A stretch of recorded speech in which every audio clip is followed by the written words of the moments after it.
Okay, 14 कर लिए थे हम लोगों ने। 15 पे आते हैं। 15 क्या हमारे पास, Miss Hanif is the chief executive officer of a multinational. Detail of her employment are as follow. Basic salary दी हुई है 40,0520। बोनस दिया हुआ है हमें, यूटिलिटी अलाउंस दिए हुए हैं, और लीव इनकैशमेंट दी हुई है। अदर अलाउंसेस दिए हुए हैं, हाउस रेंट अलाउंस दिया हुआ है, एंड ही हैड पेड ज़कात टू हिज फ्रेंड। ज़कात दी हुई है इसके फ्रेंड को, क्या अलाउ है? नहीं,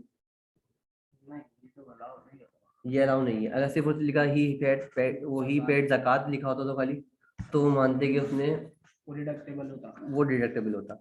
तो इस केस में हम लोग क्या कर रहे होंगे, सिर्फ और सिर्फ बेसिक सैलरी ले रहे होंगे कितने से, 400,4520। बोनस ले रहे होंगे हम कितने का, 19,80,642।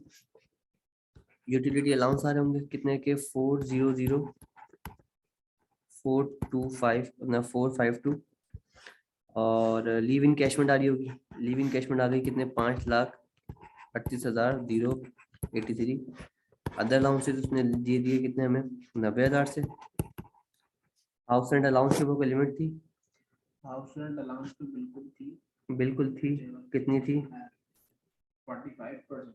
45% एमटीएस और फेयर मार्केट वैल्यू। लेकिन वो थी जब अकोमोडेशन मिल रही हो। House rent allowance fully taxable था। सही है। मुफस्सिल एरिया में हो तो 35% अकोमोडेशन मिल रहा है, तो 35 वो 30% या fair market value which ever है। अगर नॉर्मल जगह मिल रही हो तो 45 या fair market value which ever है। अगर अलाउंस मिल रहा है तो फुली टैक्सेबल। तो हाउस रेंट अलाउंस जो है फुली टैक्सेबल होगा कितने से, 1,802,040।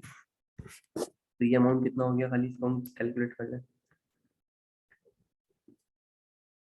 ये हमारे पास 4,004,520 प्लस 1,80642, ये ठीक लिखा है ना। फिर प्लस का 4,004,520 प्लस 538,083 प्लस 90,000 प्लस 1,802,040। तो ये आ रहा है 8,815,735। ऐसा कोई ऑप्शन है हमारे पास? 737 सेकंड ऑप्शन, तो मीन्स ये ऑप्शन सही हो गया। ये हम माइनस नहीं करेंगे क्योंकि इसके फ्रेंड को दी हुई, तो ये डिडक्टेबल नहीं है। बिल्कुल। तो ये आ गया 8,815,735। उसके बाद लिखा हुआ है हमारे पास से मिस सायमा। मिस सायमा को दी जा रही है salary. Miss Saima is the telephone और telecommunication engineer working with the leader as a GSM operator, as chief वगैरह वगैरह। मंथली सैलरी दी हुई इसको कितनी, 5,000, वो 5 लाख रुपए। Were paid to her company consisting of the following. Basic salary 40,000 रुपये, ये मेडिकल अलाउंस 60,000 रुपये, क्या चीज, कन्वेंस अलाउंस, ठीक है। The salary was credited to her bank account on the 5th of every month and she incurred actual medical expense rupees 1 lakh rupees during the year. These expenses were reimbursed by to her by the company in according to term of employment. In terms of employment दिए में तो हम जो वो medical वो practitioner भी होगा hospital जो है, तो क्या होगा, कौन कौन सा अमाउंट आना चाहिए, 5 लाख लिखूं पूरे पर महीने के साथ? 5 लाख मंथली तो आएगा आएगा 5 लाख बेसिक पे तो आएगी 5 लाख। ठीक है, बेसिक पे 5 लाख है। बेसिक पे सॉरी मंथली सैलरी पूरी 5 लाख नहीं आएगी। मंथ बेसिक पे 4.4 मिलियन है, सॉरी 4 मिलियन नहीं नहीं नहीं 0.4 मिलियन है, ठीक है। फिर ठीक है, मेडिकल अलाउंस हो गया। मेडिकल अलाउंस जो है वो एग्जाम्प्ट है up to 10% of basic salary. सही है, ठीक है, up to 10% of basic salary. सही है। उसके बाद कन्वेंस खुल जाएगा और मेडिकल एक्सपेंस ये भी फुली टैक्सेबल होगा। फुली क्या जाएगा, टैक्सेबल होगा ना, फुली एग्जाम्प्ट होता है ना मेरे ख्याल से। टर्म्स एंड कंडीशन में तो आ रहा है ना, तो अगर दोनों चीजें दोनों चीजें मिल रही है तो क्या, हाँ सही है। फिर एक चीज जो है, मतलब एक चीज नहीं, सिर्फ मेडिकल फैसिलिटी जो है वो एग्जाम्प्ट हो जाता है। वो एग्जाम्प्ट, मेडिकल फैसिलिटी क्या होती है, एग्जाम्प्ट होती है। बाकी जो अलाउंस होता है वो फुली टैक्सेबल हो जाएगा। तो मींस आपके लिहाज से ये भी टैक्सेबल हो गया, ये भी टैक्सेबल हो गया। इस पे 10% वाली एग्जाम्पशन थी, अप टू 10% वाली, वो क्या हो जाएगी, खत्म हो जाएगी, सही है। ये पूरा टैक्सेबल होगा और ये भी टैक्सेबल होगा। तो हम पूरा 5 लाख लिख लें। इनकम फ्रॉम सैलरी अगर मैं कैलकुलेट करूँ तो डायरेक्ट में क्या लिखूँ, 5 लाख मल्टीप्लाई बाय 12, तो कितना आ गया मेरे पास ये 60 लैक्स। तो ये क्या आंसर आया मेरे पास 6 मिलियन का। तो ये हमारा कौन सा ये होगी, ऑप्शन सही हो गया। तो याद रखना ये वाली बात कि मेडिकल अलाउंस और फैसिलिटी अगर एक साथ मिल रही हो तो फैसिलिटी एग्जाम्प्ट है और अलाउंस फुल्ली टैक्सेबल। अलाउंस क्या फुली टैक्सेबल।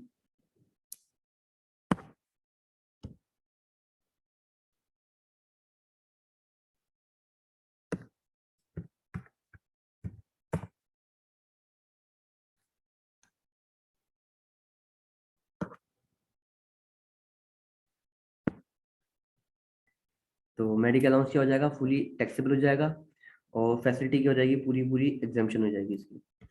फिर नीचे हम आ रहे थे कि Mister Imran was working as a marketing head with the CP limited on the following documents. Monthly salary दी हुई कितने, 5 लाख पर महीना। मेडिकल अलाउंस दिया हुआ है कितना, 45 per month. No free medical और हॉस्पिटलिटी वगैरह रहना चाहिए in terms of employment. Medical allowance दिया 45,000 का पर मंथ का। In the lights of above formation compute the taxable income. ठीक है, 10% ऑफ बेसिक पे जो है वो एग्जाम्पल हो जाएगा मेडिकल अलाउंस और बेसिक पे उसमें ऐड हो जाएगी। 10% तो इसका हो गया 50, ये है 45, तो आएगा फुल्ली एग्जाम्प्ट हो गया ना फिर तो। फुली एग्जाम्प्ट हो गया पूरा पूरा। तो 5 लाख इंटू कितना कर दो, 5 लाख इंटू 12 12 6 मिलियन। 6 मिलियन। अच्छा अर्चना ये वाला एमसीक्यू देख लेना गौर से, 16 वाला। फिर लिखा है Khurshid was the employ with the ZGC up to 30/11/2020। 30/11/2020 तक क्या है वो एम्प्लॉय है कहाँ का, ZGC का। During the period he receive the following employment. Basic salary मिल रही है पर मंथ इतना, मेडिकल अलाउंस मिल रहा है 75, utility allowance 10 from basic salary. तो हमने क्या करा, बेसिक सैलरी ली कितने से, 4 लाख इंटू 12 किया, कितना हो गया मेरे पास 48,000, 4.8 मिलियन। ठीक है 4.8 मिलियन यहाँ पे आ गया। फिर उसके बाद मैंने क्या लिया, मेडिकल अलाउंस किया। मेडिकल अलाउंस में फैसिलिटी नहीं मिल रही तो डायरेक्ट 75,000 इंटू 12 करो, कितना हो जाएगा 75 इंटू 12, ये आ गया कोई 9 लाख से। ठीक है, और अगर इसको एग्जाम कर रहा हूँ मैं कितना 10% बेसिक सैलरी, तो 48,000 का कितना परसेंट, 10%, तो ये हो जाएगा कितना 480,000। माइनस किया तो कितना बचा हमारे पास बचा 420। डन है। अगर नॉर्मली हम अगर इतनी पूरी कैलकुलेशन से बचना चाहते हैं तो क्या करें, डायरेक्ट 4 लाख को 4 लाख का 10% कितना हो गया, 10% 40,000 रुपये। और 40 अगर 75 में से अगर 40 माइनस कर दूं कितना बचेगा 35 को लगाओ 12 से मल्टीप्लाई, तो 35 इंटू 12 ये हो जाएगा डायरेक्ट हमारे पास 420। तो 420 क्या हो जाएगा, टैक्सेबल हो जाएगा। उसके बाद यूटिलिटी अलाउंस जो है वो equal to 10% of basic salary है।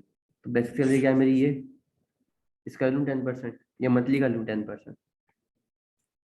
Utility allowance equal to 10% of basic salary. क्या करना चाहिए, किसी का भी ले लो बात एक ही आएगी भाई। 10% अगर तुम मंथली बेसिस पे देते हो तो भी उसको ईयरली लेकर जाओगे, ईयरली पे 10% ले लोगे, बात तो वही होगी। बिल्कुल। अच्छा सॉरी, इसने क्या करा है, इस बंदे ने 30/12 तक लाया, सिर्फ और सिर्फ कितने महीने एम्प्लॉयमेंट करी है इसने, ये ईयरली पे लेगा इसने। हमने ईयरली पे कर लिया गलती से। तो कितने महीने रहा ये 30/12 मतलब जुलाई अगस्त सितंबर अक्टूबर नवंबर, 5 महीने। 5 महीने तो डायरेक्ट 5 करूँ तो कितना हो जाएगा ये 5 के आपने 20 मिलियन। सही। ये 20 से ये कितने 5 से मल्टीप्लाई करो 75 इंटू 5, 75 इंटू डायरेक्ट इस तरह कर देना, हम जो कर रहे हैं नॉर्मल 4,75,000। ये बचे कितने 35 इंटू 5 35 इंटू 5 ये आएगा 175। तो 175 के ऊपर टैक्सेबल हो गया। और 10% किसका लेना, बेसिक सैलरी का। तो मंथली का लूँ या एनुअली का लूँ? इसमें अब आपने मंथली लेके फिर उसको मल्टीप्लाई करना है। 5 से हाँ 5 से मल्टीप्लाई करूँ?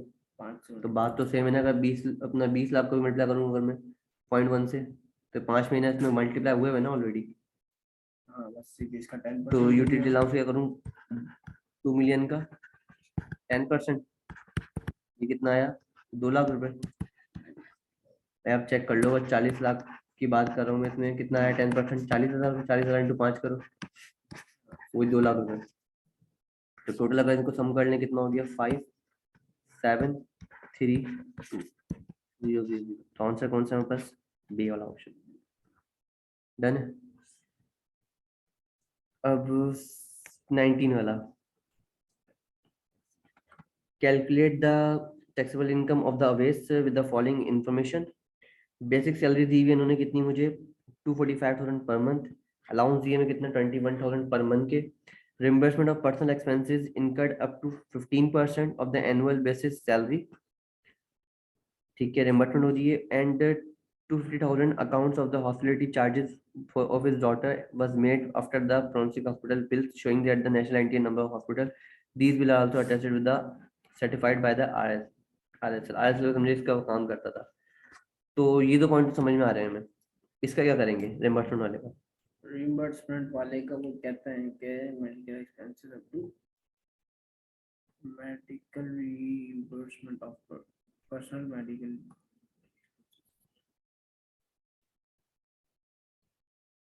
Of the annual basic pay क्या करना चाहिए? फैसिलिटी मिली है वो पूरी एग्जाम हो जाएगी जो इसकी हॉस्पिटलाइजेशन सही है। ठीक है, और जो इसके मेडिकल एक्सपेंसेस हैं वो रिम्बर्स हो रहे हैं। वो रिइंबर्स हो रहे हैं। मेडिकल अलाउंस तो इसको मिल ही नहीं रहा। मेडिकल अलाउंस तो ही नहीं, फैसिलिटी मिल रही है और रिम्बर्समेंट मिल रही है।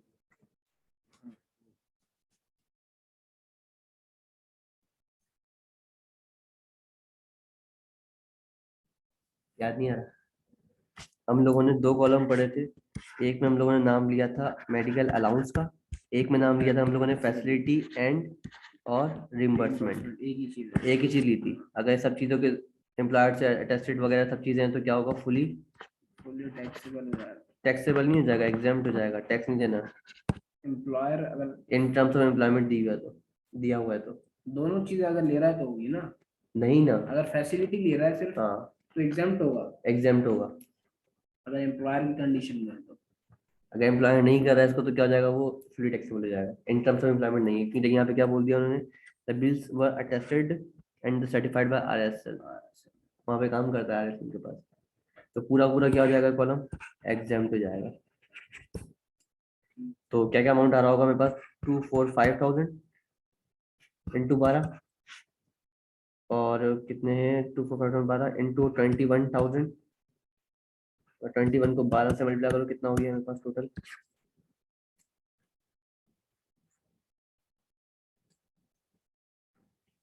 ये आ गया 2940। 3 जीरो कॉमन लिए लगा देते हैं यहाँ पे। बाकी ये कितना हो गया, 21 इंटू 12, ये हो गया 252,000। तो प्लस कर लें 2 9 11 का मनिया लगा, मनिया 3192000। कौन सा ऑप्शन सही है हमारे लिए, ऑप्शन नंबर 1। डायनेमिक ये पूरी अमाउंट क्या हो जाएगी, एग्जाम्प्ट हो जाएगी। फैसिलिटी और कुछ भी रिम्बर्समेंट दोनों को एक साथ मिल रही है। हॉस्पिटल से क्या, हॉस्पिटल का जो नंबर वो एनटी नंबर भी हो, और एम्प्लॉयर से क्या अटैच भी हो, इन टर्म्स ऑफ एम्प्लॉयमेंट हो।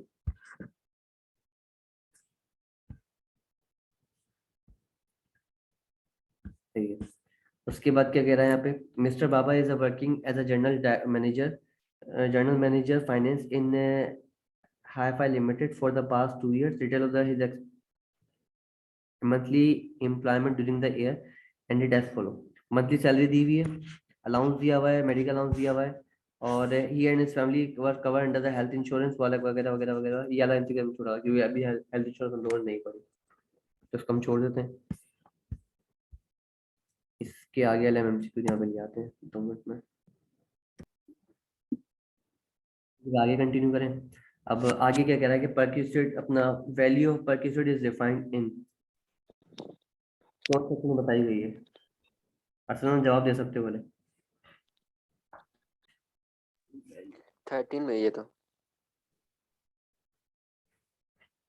आपकी 13 में, सेक्शन 13। सेक्शन 13 में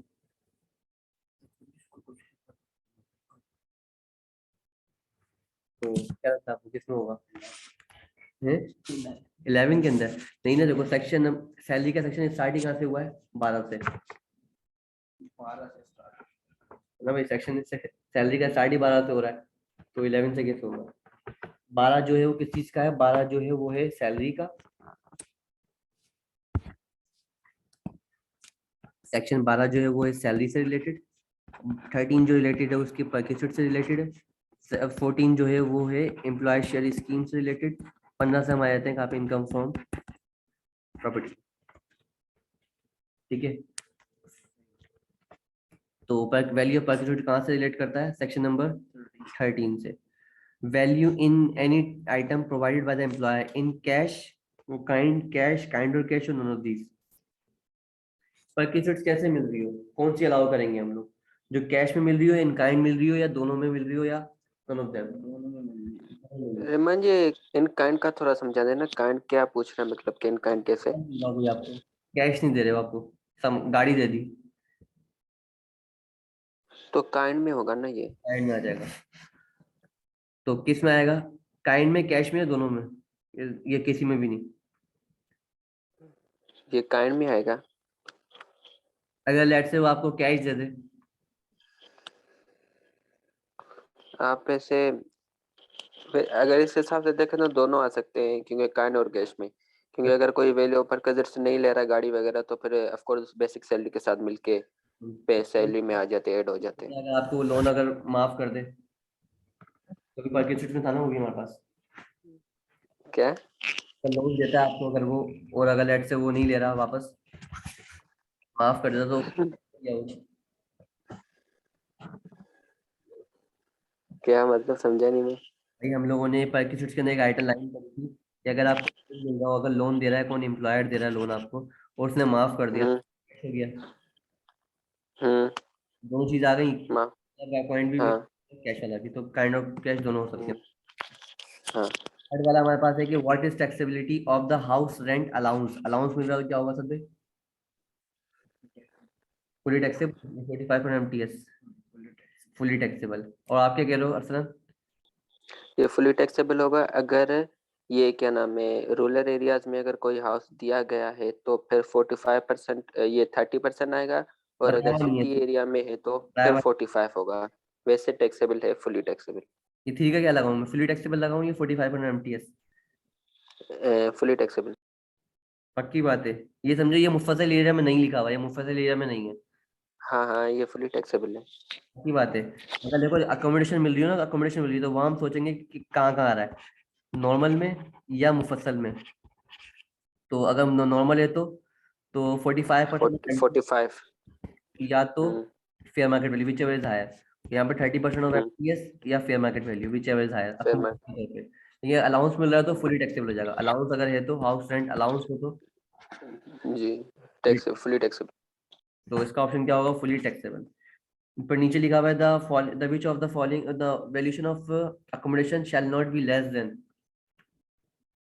किससे लेस देन ना हो?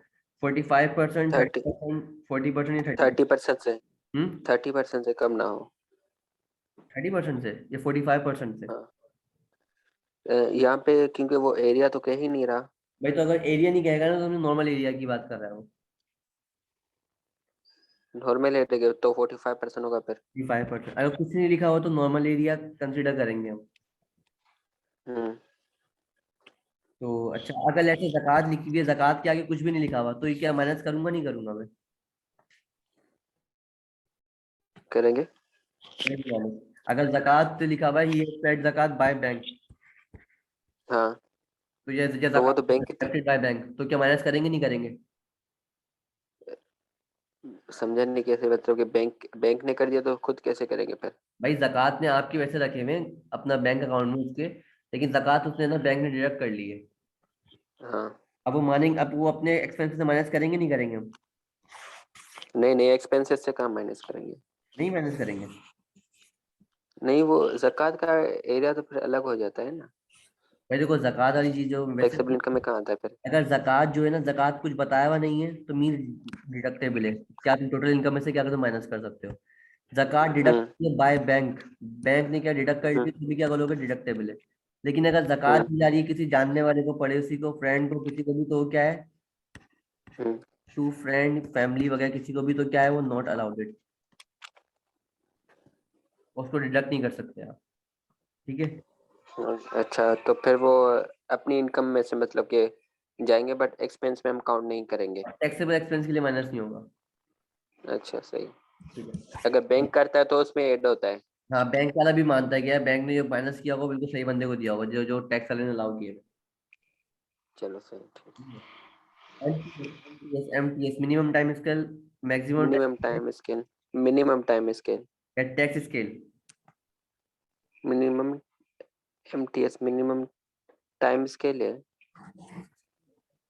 कौन सा होगा टैक्स स्केल होगा? पता नहीं, मुझे नहीं पता। एमटीएस हमने ये जो एमटीएस 45% पढ़ा था ना, उसी में। हम्म। एमटीएफ जो हमने 45 मुफस्सिल से एरियाज में पढ़ा था ना, एमटीएस 45%। हाँ, तो हमने वहां पे क्या पढ़ा था, मिनिमम टाइम स्केल पढ़ा था, टैक्स स्केल पढ़ा था? आई थिंक तो टाइम स्केल पढ़ा था। सब भाई बोल रहे टैक्स स्केल है इसका, minimum time scale MTS. Time scale ही है ना? यदि अब हम टैक्स के अंदर टिक लगा देगी, बोले हाँ भाई ये टैक्स होगा, टैक्स के अंदर पड़ा है ना हम लोग। टाइम स्केल है ना, तो मुझे क्यों घुमा रहे हो हमारा? तो टैक्स होना चाहिए, तो अभी सही हो जाएंगे, अब ये गलती नहीं करेंगे। कैलकुलेट। फिलहाल सैलरी दी हुई है, बेसिक सैलरी दी हुई है, डीएनएस अलाउंस दिया हुआ है, अकोमोडेशन दिया हुआ है। अच्छा, डीएनएस अलाउंस ही आ गया और बेसिक सैलरी लिखा हुआ नहीं, पर मंथ है या नहीं है, तो ये पर मंथ मानूंगा मैं या पूरे साल की मानूंगा? पर ईयर के मानेंगे ना ये? ये पर ईयर की मानेंगे, सही है। फिर लिखा हुआ है accommodation facility provided by the employer has been availed by the mister Bilal, fair market value rent 50,000 रुपये, the house rent allowance in cash is otherwise available, house rent allowance is cash is otherwise available at 40% of basic salary if an employer does not avail the accommodation facility। क्या करेंगे इसका? ठीक है।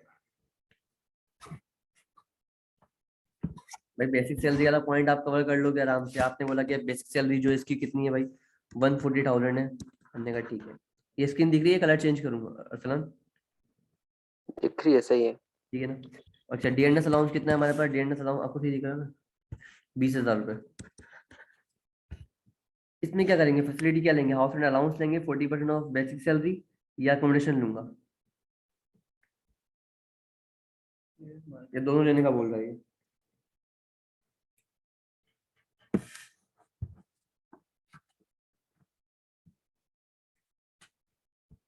Answer answer answer. Basic salary सिर्फ कह रहा है ना, आगे देखो 40% ऑफ द बेसिक सैलरी कह रहा अब तो क्या लूंगा, बेसिक सैलरी अगर लेट से मैं 140,000 का, 140,000 का कितना निकालू, 40%, है। 40%। 56,000।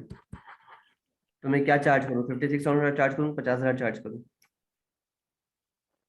56 विच एवर इज हायर होगा ना। Whichever is higher, वो क्या होगा, चार्ज होगा। हम्म। कैसे होगा असल भाई? आप, हाँ।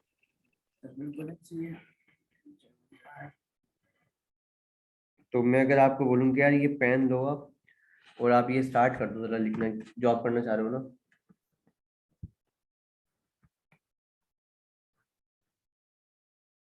सर ये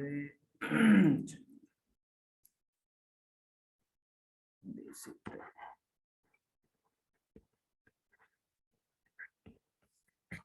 लिखा नहीं आ रहा है? बस तो वो कर लो, ये अपने गोद में रख लूंगा तो मसला नहीं।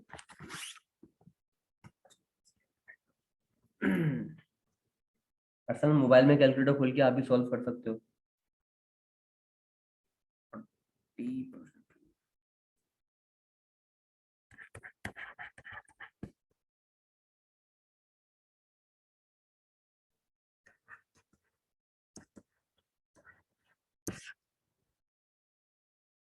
ये प्लस करूँ मैं? आपने नहीं लिखा 140,000। अच्छा ये वो ठीक लिखा 56,000।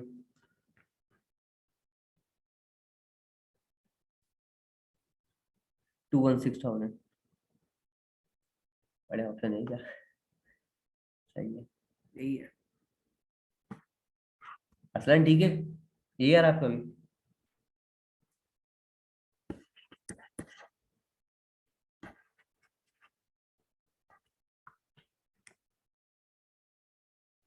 देख लेना पड़ता है यार, राइटिंग आ जाएगी।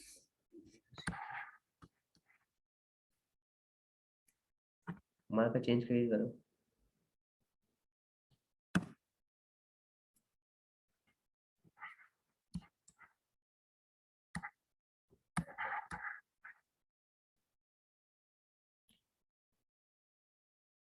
अरसलान साहब कहाँ चले गए आप? अरे मैं बोल रहा हूँ, वो मुझे पता नहीं चला कि माइक म्यूट है। मैं बोल ही रहा था। मैं ये सही है 216, तीनों को प्लस करके 216 ही आ रहा है। ये 56 आ रहा था आपका भी? हाँ हाँ यही आ रहा है सेम। सही है। अब मैं इसका आंसर बता दूं, इसका आंसर जो लगाया है ना 216, वो क्या है? गलत है। ये ऑप्शन भी गलत है। ये प्लस तो किया है तीनों को। जो तीनों को प्लस किया है, बिल्कुल सही किया आपने। प्लस बिल्कुल सही करा, प्लस सही करा आपने, लेकिन प्लस जो की है ना वो गलत की है। अब मैं जरा पूरा पढ़ दूं दोबारा से। Accommodation available facility provided by the employer, employer ने प्रोवाइड किया, hmm has been availed by hmm mister, avail करी इस बंदे ने। हम्म मार्केट में रेंट चल रही है कितना? 50,000 रुपए। हम्म ठीक है। अगर फैसिलिटी अकोमोडेशन अवेल करता है बंदा वो, तो क्या सीन था? हम्म 45% ऑफ MTS, या 45% ऑफ MTS, या बेसिक सैलरी। तो कितनी बेसिक सैलरी है इसकी? इसकी बेसिक सैलरी है 140। तो 140 का 145% होगा 63,000।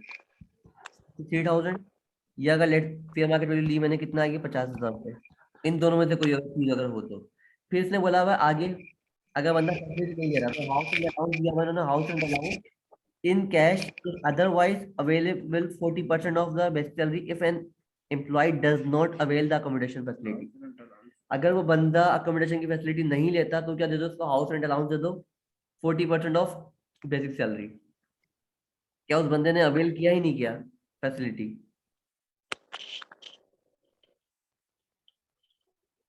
बता रहा है कि फैसिलिटी अवेल करी नहीं करी इसने। Has been availed. लिखा हुआ उसने बाकायदा कि हैज बीन अवेल्ड, उस बंदे ने अवेल कर ली है, तो मींस ये वाला पॉइंट जो है एम लिखा हुआ है। अकोमोडेशन फैमिली प्रोवाइड, ठीक है। तो इसमें हमारे लिए हायर कौन सी है? ये वाली। तो यहाँ पे क्या आएगा? 63,000 ना के ये। तो 63,000 प्लस करूँ मैं तो क्या आएगा? 3 4 दो दो और ये 1 2 2 3,000। ऐसा कोई ऑप्शन है हमारे पास? ये ऑप्शन नंबर सी जो है वो सही है। उसमें क्लियर है बात मेरी?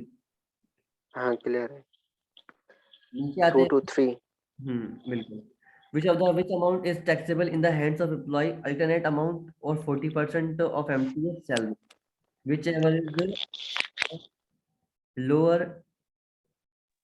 ये क्या चीज? ये अल्टरनेट अमाउंट या 40% ऑफ MTS?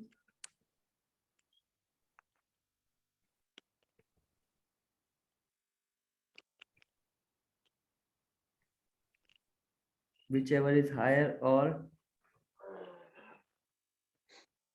45 पहले तो ये बता दे, अल्टरनेट अमाउंट किसको कह रहा है, रेफर किसको कर? ठीक है। Fair market value. तो क्या होगा इससे? whichever is lower। ठीक है। हायर होगा ना। हायर होगा बिल्कुल, ये सुनना चाह रहा था। तो whichever is higher।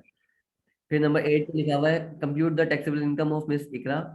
Basic salary per month दी हुई है 30,000 रुपये।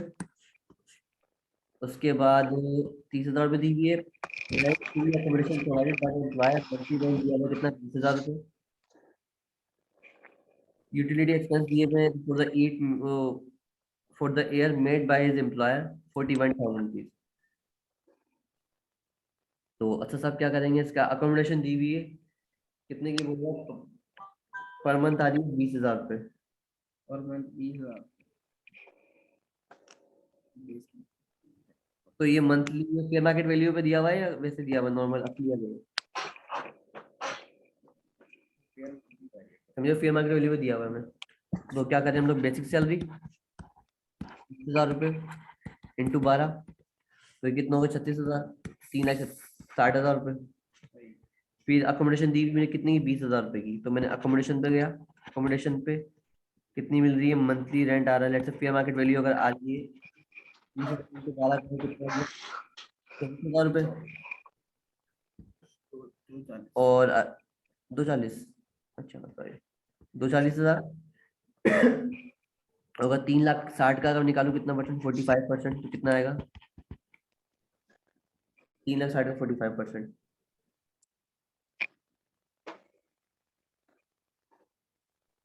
ठीक 162, तो विच एवर इज हायर, 240 240, तो 240 क्या कर लूँ मैं, ऐड कर लूँ उसमें।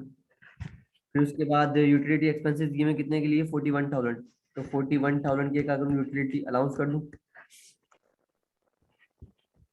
कितना हो गया 41.250 ये हो गया बस 641,250। 3 641,250। ठीक है भाई, तो ऑप्शन नंबर कौन सा, ऑप्शन नंबर 1 डन है। नीचे आते हैं, what is the taxability of transfer of obligation, fully taxable, 0% taxable, exam या 50%, एग्जाम्प्ट है। एग्जाम्ड है। आप क्या कहते हो सर भाई,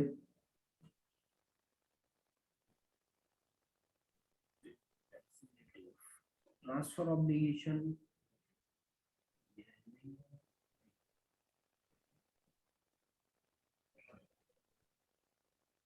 transfer obligation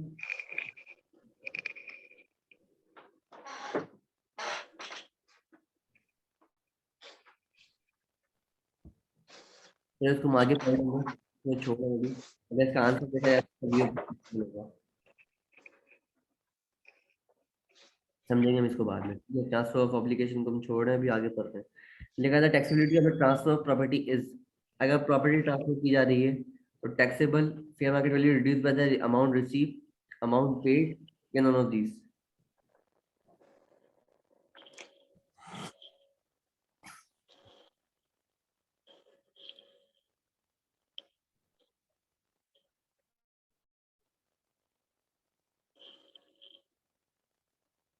none of this तो नहीं।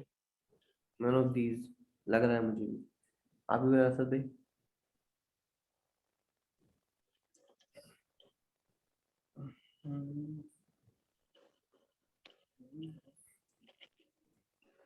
Non of these, flexibility of transfer of property, ठीक।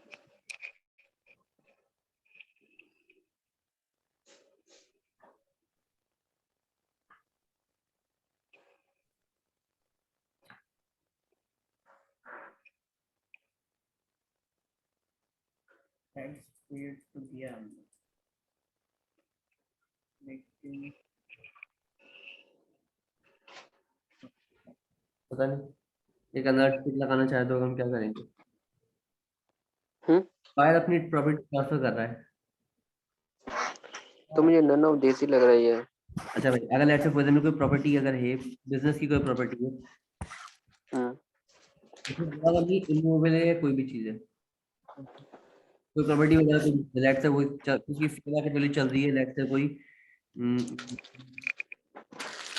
10,000 रुपये, आपने उसको ट्रांसफर किया है किसके ऊपर,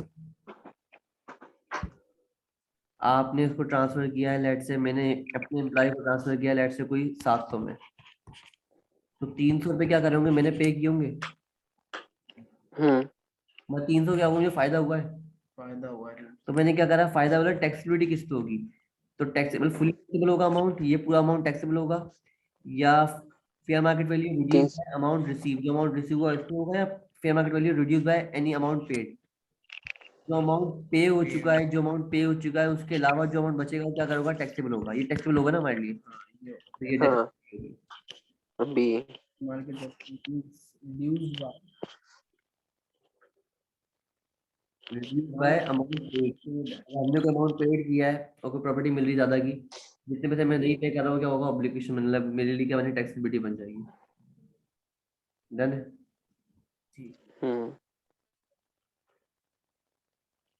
फिर लिखा हुआ है the fair market value, the fair market value stand for final market value या fix market value. Fair fair market fair market value. ठीक है।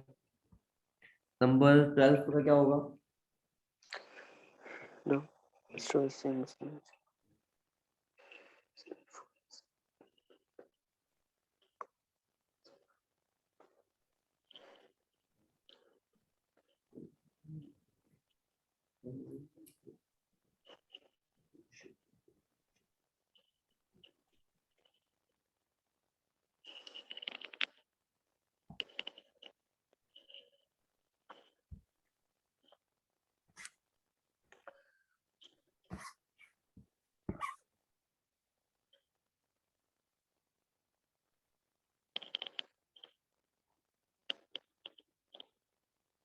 सिंपल है ये कि 35,000 इंटू 12 कर दे बंदा, फिर 1,80,000 पूरा, ठीक है। वो मंथली नहीं बताया हुआ इसने, क्या चीज बोनस है ये, कौन सा आ रहा है आपके पास? आते 35 इंटू 360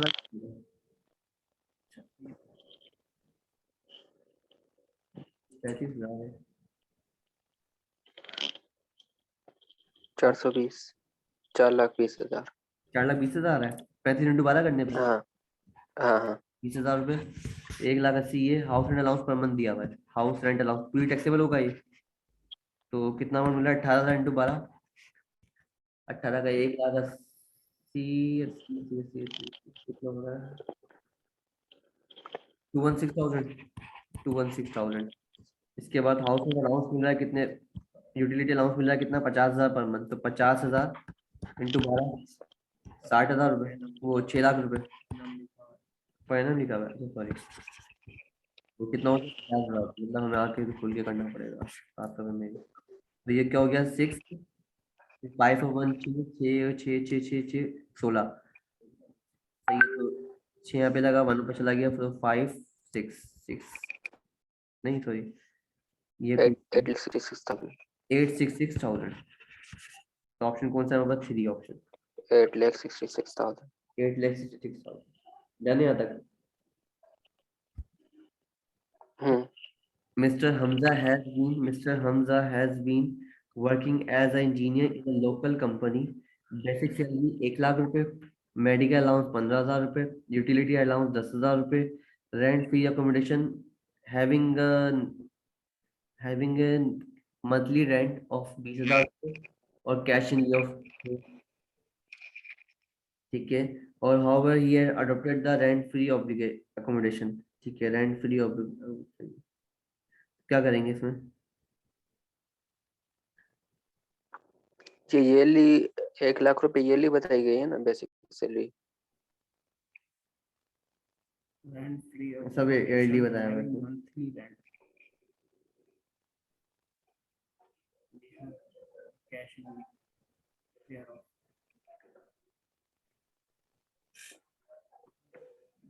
आई थिंक ये मंथली होना चाहिए क्योंकि अमाउंट नीचे ज्यादा पड़ा है।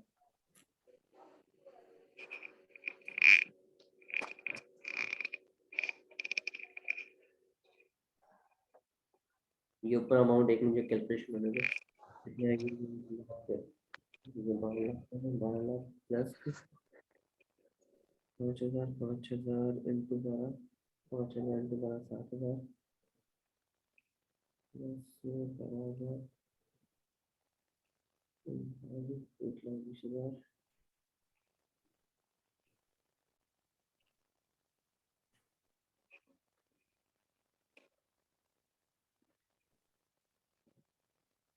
मेडिकल एग्जाम तो 10%।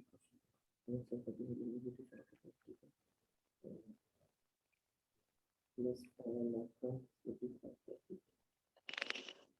हाँ चीजें जो तीनों चीजें दी हुई है ना ऊपर, ये तीनों चीजें भी क्या मंथली हैं।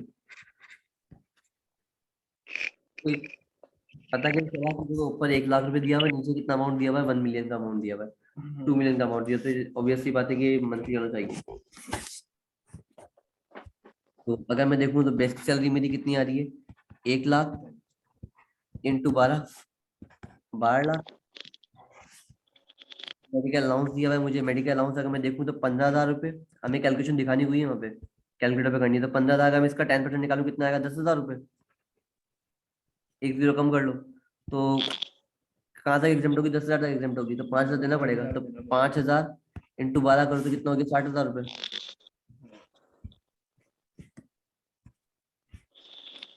60,000 रुपये। उसके बाद यूटिलिटी अलाउंस दिया हुआ है, यूटिलिटी अलाउंस दिया हुआ है कितना, 10,000 इंटू 12 तो 1,20,000 रुपये। और फ्री रेंट अकोमोडेशन दिया हुआ है 20% मंथली दिया हुआ है। अगर मैं मंथली इसका भी निकालूं तो 45% कितना आएगा, 45,000 रुपीज। 45 ज्यादा है या अपना 20% ज्यादा है, 45 तो डायरेक्ट में कितना 1,20,000 का निकाल लूं मैं, तो सॉरी 12 लाख का निकालूं 45%। ये करूं या तो मैं 20,000 का क्या करूं, 20,000 इंटू 12 अपना 12 कर लूं, या मुझे ज्यादा यही आएगा क्योंकि मंथली के हिसाब से हम देख रहे हैं। तो 1,20,000 का अगर मैं निकालूं हेमंत या परसेंट कितना आएगा,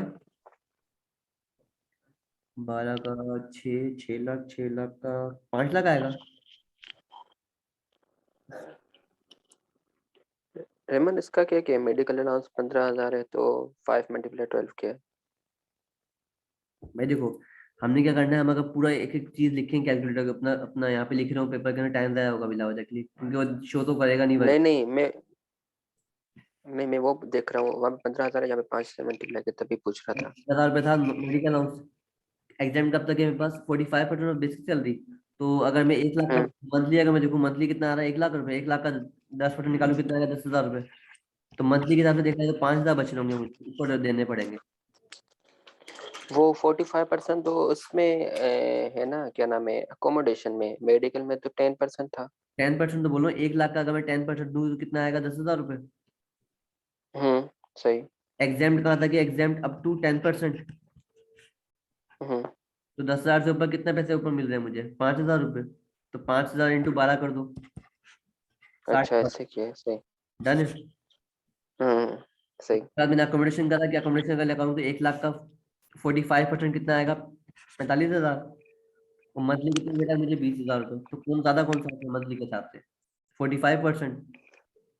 तो मैंने क्या करा, 45। 45 को 12 से मल्टीप्लाई किया, कितना आ रहा है amount, 45 into 12, 540।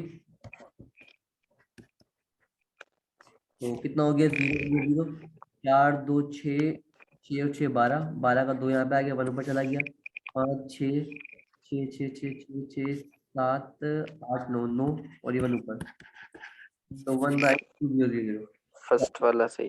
1/200। The taxability of utilities, taxable fair market value reduced by any amount received, or fair market value reduced by any amount paid in none of these. कोई यूटिलिटी को मुझे अगर कोई अमाउंट दे रहा है बंदा, या कोई चीज करके दे रहा है, अगर कोई अमाउंट मैं पे कर देता हूँ तो उससे रिड्यूस होकर अमाउंट जो फायदा भी मिलेगा वो डबल हो जाएगा हमेशा। भाई यूटिलिटी का कोई एक्सपेंस भर रहा है मेरा, कोई बिल्स वगैरह सारे वो भर रहा है, एम्प्लॉयर भर रहा है मेरा, तो पूरा टैक्सेबल हो जाएगा।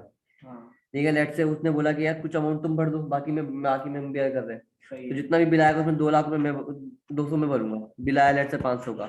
तो अमाउंट जो इजाफी अमाउंट है 3 लाख, वो 300 का अमाउंट कौन पे कर रहा होगा, एम्प्लॉयर पे कर, जो के लिखा हुआ है amount fair market reduce by any amount paid, ये अमाउंट पूरा टैक्सेबल होगा। लेकिन जब होगा जब कोई अमाउंट पे नहीं कर, अगर पे कर रहा हूँ तो, अगर लेट से मैं इसको 0 कर दूंगा, 0 पे कर रहा हूँ तो पूरा टैक्सेबल हो जाएगा।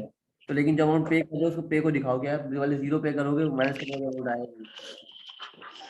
तो क्या वेवियर ऑफ ऑब्लिगेशन मींस, कोई ऑब्लिगेशन क्या कर दो, वेव कर दो, तो amount waive by the employer by 30% या all of them. Employer. Employer पक्की बात है, ठीक है। हाँ तो ये हमने मॉक नंबर 6 ही सॉल्व किया।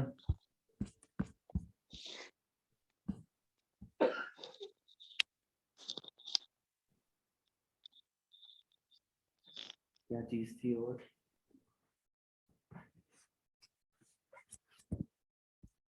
ये सैलरी चैप्टर समझो खत्म हो गया। अच्छा, सैलरी किस पे टैक्स होती है? किस बेसिस पे? रिसिट बेसिस, रिसिट बेसिस पे, ठीक है। ये सेक्शन नंबर 12 था हमारे पास, 12 का सबसेक्शन 1, ठीक है। उसके बाद ये हो गया हमारे पास रिटर्न। सैलरी रिसिट बेसिस पे कब नहीं होगी? एक्सेप्शन क्या क्या है इसकी? जब वो क्या हो, प्राइवेट बेस्ड कंपनी के एम्प्लॉयज को मिल रही हो, सेक्शन 110। अगर लेट्स से या तो एरियर्स में मिल रही होगा, एरियर्स में मिल रही है, सेक्शन कौन सा? सेक्शन 12 का ही सबसेक्शन 4। डन है, यही था ना सेक्शन अपना अरसलान? ठीक है, हाँ ये 2 पॉइंट हम सबसेक्शन 4 पढ़ा हम लोगों ने। फिर परक्यूसिट, अच्छा परक्यूसिट का कौन सेक्शन की बात कर रहा था? Perquisite section number 13। Employer share scheme की बात करूं मैं अगर, तो एम्प्लॉयर शेयर स्कीम कौन सेक्शन में आता है? सेक्शन नंबर 14 के ऊपर। इसमें कुछ और चीज थी? अगर मेडिकल की बात करूं, अगर मैं मेडिकल की बात करूं, मेडिकल को कौन सा रूल अपने टेस्ट कर रहा है? Rule number, income tax rule 2002 का अपना 9 या 5? 2 था। 5, ये कौन सा रूल था? ठीक है। अच्छा, रूल 5 जो क्या क्या बता रहा है मुझे, रूल 5 है या 4 है, एक दफा मुझे दोबारा से कंफर्म करने दो, वरना हम याद करने को गलत हो जाता।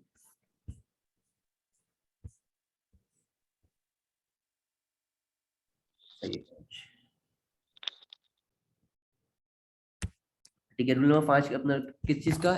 इनकम टैक्स रूल 2001-2, ठीक है।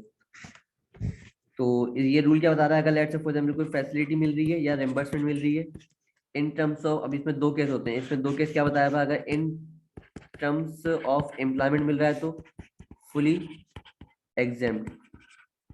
अगर हॉस्पिटल क्या हो, एंटी नंबर अवेलेबल हो, ठीक है, अटेस्टेड मतलब वही एम्प्लॉयर से। अगर not in terms of employment है तो फुली टैक्सेबल हो जाएगा, ठीक है। इसके अलावा अगर फॉर एग्जाम्पल मुझे अलाउंस मिल रहा है, अगर कोई मेडिकल अलाउंस मिल रहा है अगर कोई, तो एग्जाम्पशन कब तक है? Exemption up to 10% basic salary, ठीक है, और बेसिक सैलरी। अगर मुझे ये दोनों चीजें मिल रही हैं तो क्या करेंगे? हाउ अपना मेडिकल अलाउंस जो है क्या हो जाएगा? मेडिकल अलाउंस क्या हो जाएगा? फुली टैक्सेबल हो जाएगा, फुली टैक्सेबल। और फैसिलिटी या रिम्बर्समेंट होगी वो क्या हो जाएगी? फुली एग्जेम्प्ट, एग्जेम्प्ट हो जाएगी। लेकिन इसमें कौन से वाले में बात करी है? इसने बात करी है कौन से वाले सीन की? इस वाले सीन की और इस वाले सीन की, कि ये दोनों चीजें बातें कौन सी हो? दोनों वाली बातें हो, ये दोनों, ये चीज और ये चीज किसमें हो? इन टर्म्स ऑफ एम्प्लॉयमेंट। डन है। ये रूल नंबर कौन सा पढ़ा? मैं 5 पढ़ा। फिर हम लोगों ने रूल एक और पढ़ा था हम लोगों ने, क्या चीज? हाउसिंग का, हाउसिंग या अकोमोडेशन। ये रूल कौन सा था इनकम टैक्स का? ये था रूल नंबर, याद नहीं, रूल नंबर 4। रूल नंबर 4 मुझे क्या कहता था कि अगर हाउस रेंट अलाउंस मिल रहा है तो फुली टैक्सेबल। अगर आपको अकोमोडेशन मिल रही है तो 2 बातें होंगी इसमें, या तो नॉर्मल एरिया में मिल रही होगी या तो मुफस्सल एरिया में मिल रही होगी। मुफस्सल में मिल रही हो तो 30% ऑफ MTS या मिनिमम टाइम स्केल या fair market value, whichever is higher. या नॉर्मल में क्या था? नॉर्मल में सीन था हमारे पास 45% ऑफ MTS या तो fair market value, whichever is higher. ये 2 पॉइंट हम लोगों ने पढ़े। इसके अलावा कोई और चीज हमें याद आ रही हो ताकि नोट हाउसिंग के हवाले से या किसी और हवाले से?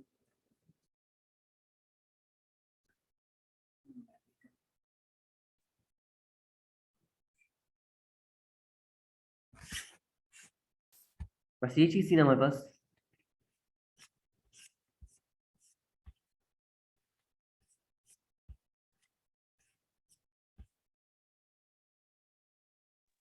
हम वो कवर करेंगे प्रोविडेंट फंड वाला। वो कवर करेंगे अगर कोर्स का पार्ट होगा तो।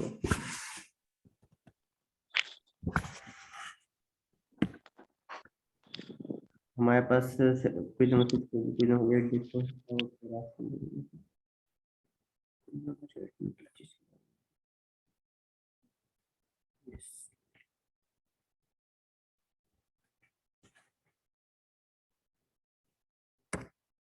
अच्छा सर, याद कर चुके हो तो मुझे बताते रहोगे क्या क्या होगा इसके लिए। किसमें?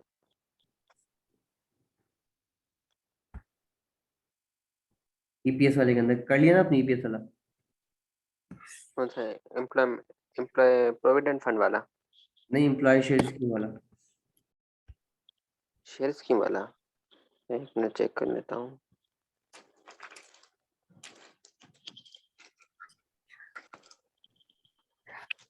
हाँ, उसका सिर्फ ये एम्प्लॉय शेयर स्कीम, एक मिनट।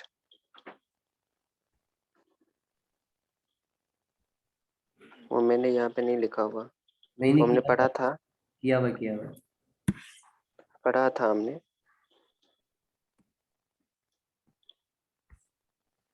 सर आपने किया हुआ ये?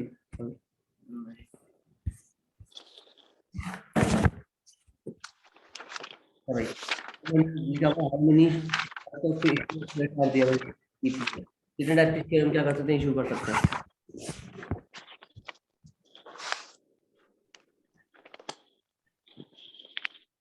How many types of issue of shares are there in EPS? 2 types थे ना। दो टाइप से, कौन कौन सी टाइप से इसकी दो? शेयर्स ऑफ ऑप्शन था, एक शेयर्स था, 2 थे, एक एम्प्लॉय ऑप्शंस, एक शेयर्स वाला। भाई types of issue, types of issue of shares का तो रिस्ट्रिक्टेड होगा या नॉन रिस्ट्रिक्टेड होगा? उसके बाद shares include employ manager tracking lock period और द लॉक इन पीरियड। क्या सही बात कह रहा है?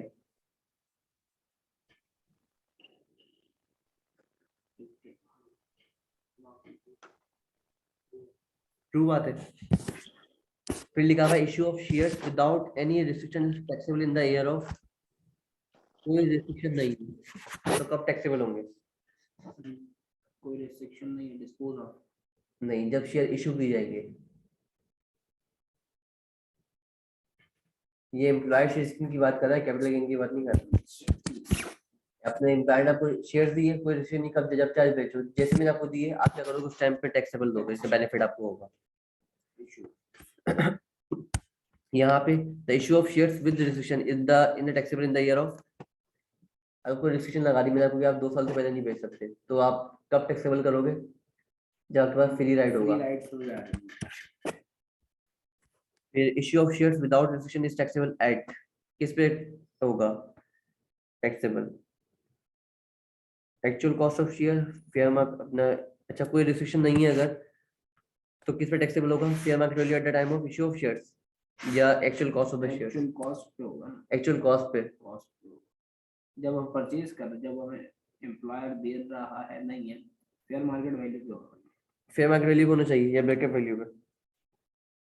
Fair market fair market value at the time of issue of shares. फिर the gain of the shares subsequent dispose of the falls under the head of.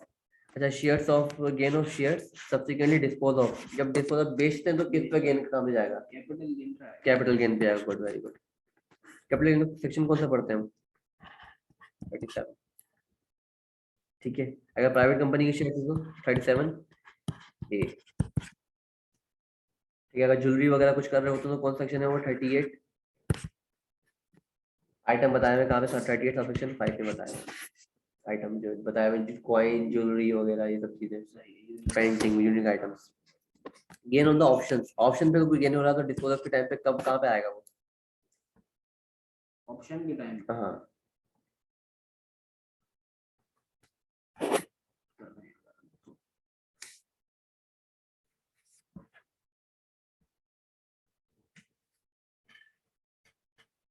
Opt कर रहे हैं कि हमें रिस्ट्रिक्टेड देना है या नॉन रिस्ट्रिक्टेड देना ऑप्शन मिल रहा है खाली, वो जो केएफसी वाला कार्ड मिल रहा था आपको, पिज्जा वाला। है, तो सैलरी का पार्ट बनेगा। सैलरी का पार्ट बनेगा, बिल्कुल सैलरी का पार्ट बनेगा। फिर issue of shares with restriction is taxable at. अच्छा, वर्तमान क्या होगा इसका?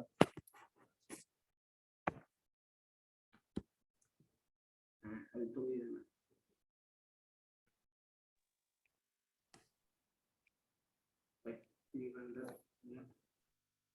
ये 3 होगा इसका fair market value at the ये time of issue of free rights to transfer. बिल्कुल इश्यू विद रिस्ट्रिक्शन भी अगर हो तो कब फ्री राइट ऑफ ट्रांसफर हो हमारे पास। ठीक है भाई, अगर लेट्स से यहाँ पे अगर रिस्ट्रिक्शन के साथ भी हो तो कब होगा? Fair market time of issue of shares to free of right of transfer, जब फ्री राइट हो जाके ट्रांसफर का, जब क्या दोगे उस पर चार्ज कर रहे हो। 9 में क्या होगा? The during the employment with the Pakistan subsidiary mister Imran has exercise option to the acquired 300 shares of the patent company 8 per share. At the time when the option was exercised, the fair value of the shares was 10 per share. Calculate the amount taxable. क्या होना चाहिए इसका?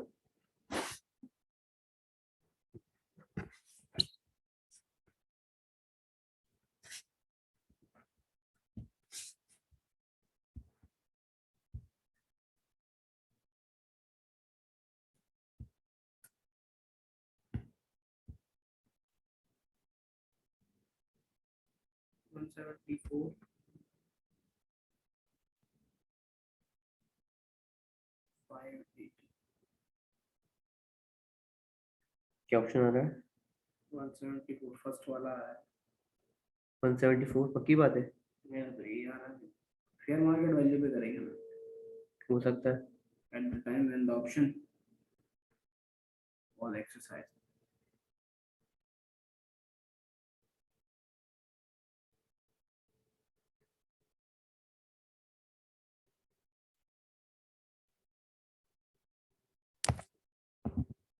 क्या हो करेंगे भाई? देखो आपने क्या करा है ये अच्छा अर्चना, क्या ऑप्शन आंसर क्या आ रहा है? मेरे हिसाब से 4 हो गया 348। 348। हम्म भाई देखो ना, आपने 10 रुपए का शेयर क्या करा, उसका टाइम जब बेचने आ रहे हो तो उसने 10 का चल रहा है। आपने खुद ने कितने का लिया था? 8 का। 8 का एक्साइज प्राइस अपना fair market value minus excise price. Fair market value चल 10 रुपए, आपने करा कितने में?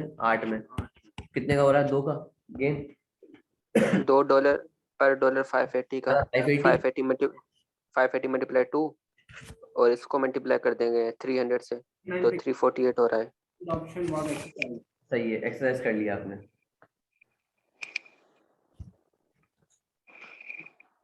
तो उसी में बेट करेंगे ना। हो गया, लेकिन आप शेयर मार्केट वैल्यू चेक करो क्या चल रही है। गेन हो रहा है नहीं हो रहा? आपने शेयर्स लिए, शेयर्स का ऑप्शन लिया, मतलब आपने रेस नहीं। जो भी डिफरेंस है 348 ही होगा ना वैसे। 348 ही आएगा आंसर इसका। गेन पे हम tax Miss Ikra sold 200 options previously received by the him at a price rupees 3 per option 171. After holding it more than 1 year, calculate the amount. Calculate the amount.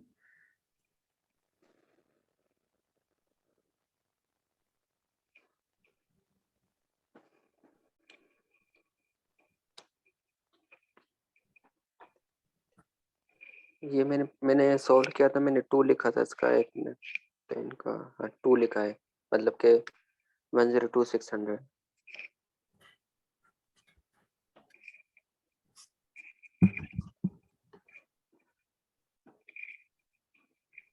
क्यों लिखा है?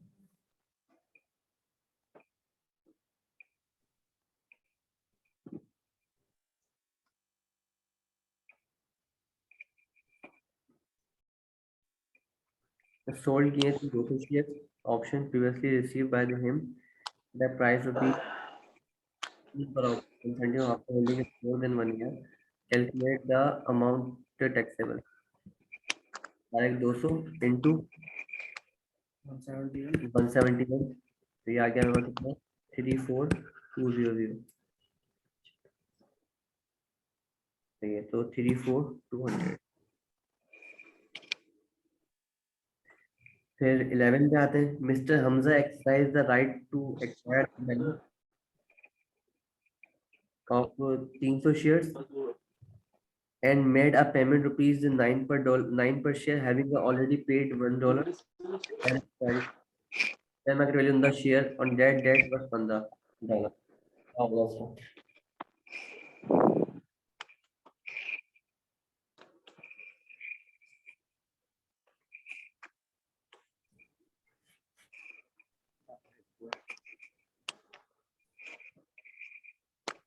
300 क्या करने उसने एक्वायर किए थे, तो एक्सरसाइज द 300 शेयर एक्वायर किसी के पेमेंट ऑफ 9% हैविंग ऑलरेडी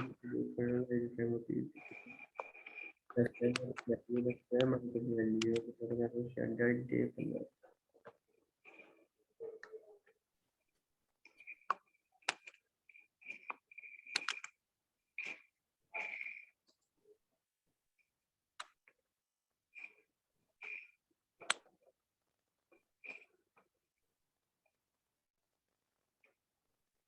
तो क्या होना चाहिए इसका, भाई इसने $9 की पेमेंट करी जब उसने एक्वायर किए, और ऑलरेडी क्या एक्वायरिंग के टाइम पे उसने $1 पे कर चुका था, मीन कितने पे कर दिया उसने, एक $2 पे कर दिए और एक $1 पे कर दिया, टोटल पे कितने कर दिए उसने? तो कितने डॉलर की प्राइस तो 15 माइनस 10 कितने हो गए, 5 के गेन 5 हुआ। तो अगर मैं करूँ कितने शेयर से, 300 शेयर मल्टीप्लाई बाय 5, और एक शेयर कितने चल रहा है, एक 148 का, तो ये ऑप्शन आ गया मेरे पास 22200 2200। फिर BOT स्टैंड पे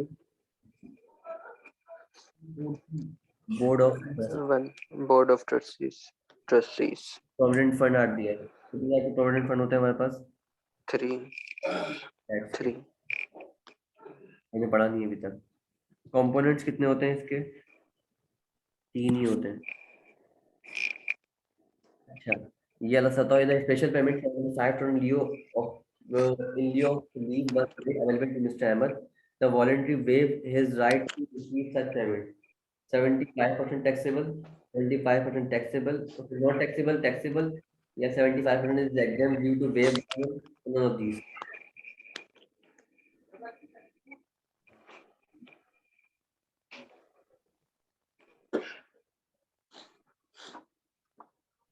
भाई उसको क्या करना चाहिए,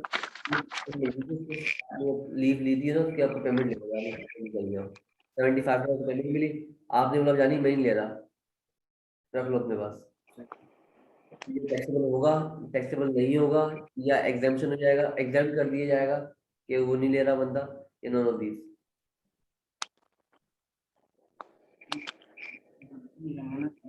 मना कर रहा है तो क्या हो जाएगा, हम लोगों ने इसकी डेफिनेशन पढ़ी थी कि एक्चुअली इसकी बात एम्प्लॉय मतलब एम्प्लॉय और एक बंदा मैं ले नहीं रहा, किसी और को बांट देंगे, वो खुद ले जाएंगे, भाई छोड़ तो आप रहे हो ना, मैंने कोई कहा आपको छोड़ने का, सही है।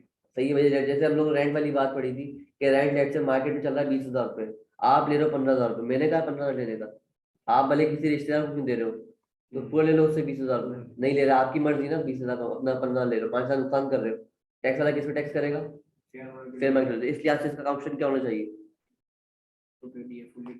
फुली टैक्सेबल होगा, तो उसका ऑप्शन फुली टैक्सेबल ही आएगा, नंबर बी, डन है।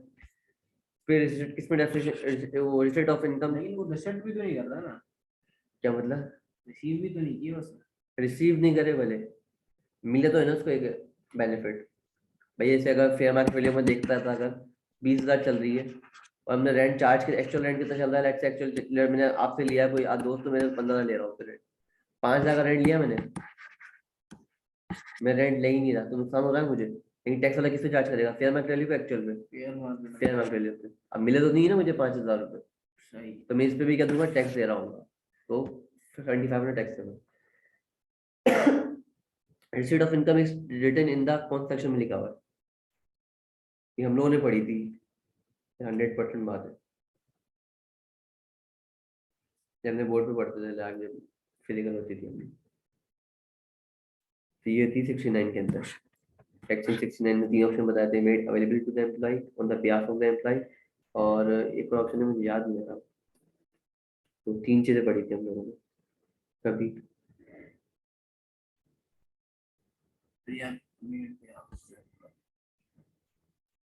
अच्छा, ये प्रोविडेंट फंड वाला पॉइंट हमने नहीं पढ़ा अभी तक, तो मैं इसको 2 मिनट ही छोड़ा हूँ, ये 4-5 एमसीक्यू तो हम छोड़ हैं अभी भी, 70 से, तो आज तक के लिए इतना काफी है, ठीक है सर साहब। कल हम लोग मिलते हैं इसे अपनेपन के साथ, और कल हम लोग इनकम फ्रॉम बिजनेस ही करेंगे इंशाल्लाह। तब तक के लिए अल्लाह हाफिज।